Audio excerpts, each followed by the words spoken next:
My name is Joe Glanfield and you're watching Coach's Corner out in Singapore.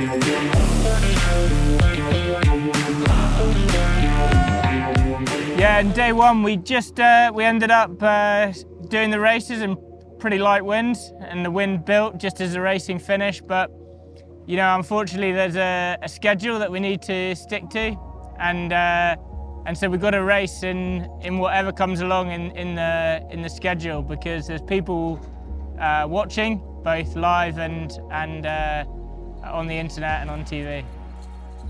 Obviously, when we lift the wing and when we drop the wing, it's a time when actually it doesn't take much wind to really blow that wing around.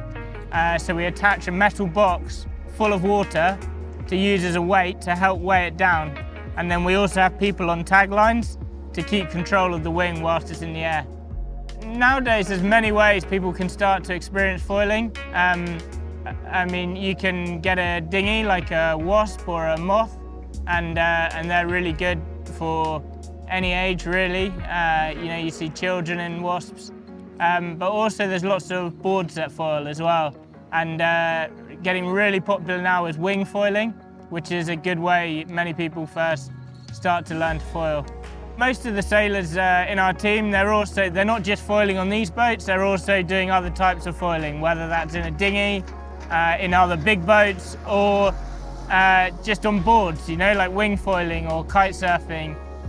So there's many ways that they can experience foiling, which always helps in these bigger boats as well.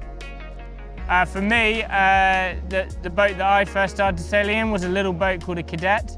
They're not so popular nowadays, but at the time they were quite popular. It's a little two-person boat, and I sailed that from the age of about 10 to 15. I definitely can't choose the best athlete, because I think the other athletes will come and get me.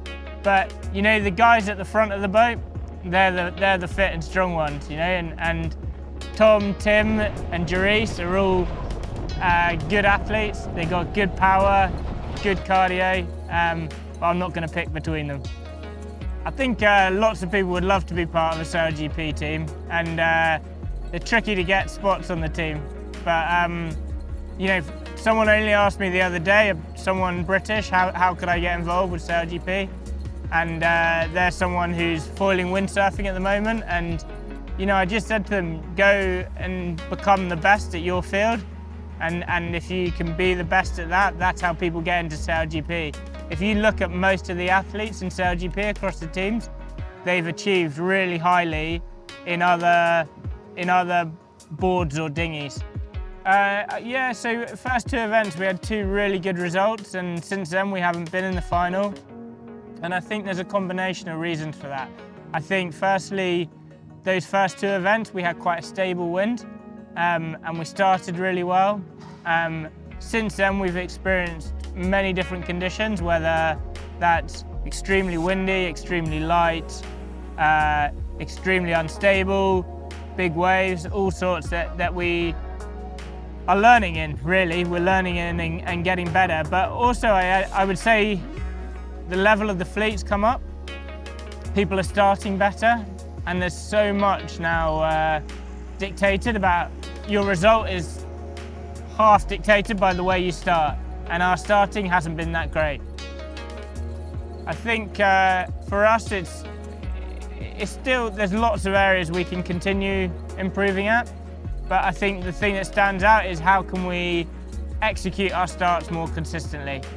We did that really well at the first couple of events, and since then it's been a little bit on and off, and I think we really need to go and explore that and come back and be ready for Sydney to try and execute our starts more consistently.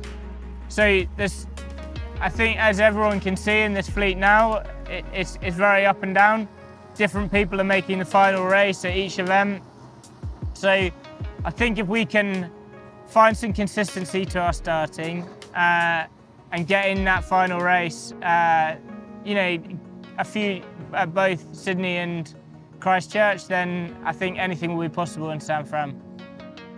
thanks for watching. If you have any questions, please let us know, and we'll see you in Sydney. For garbage,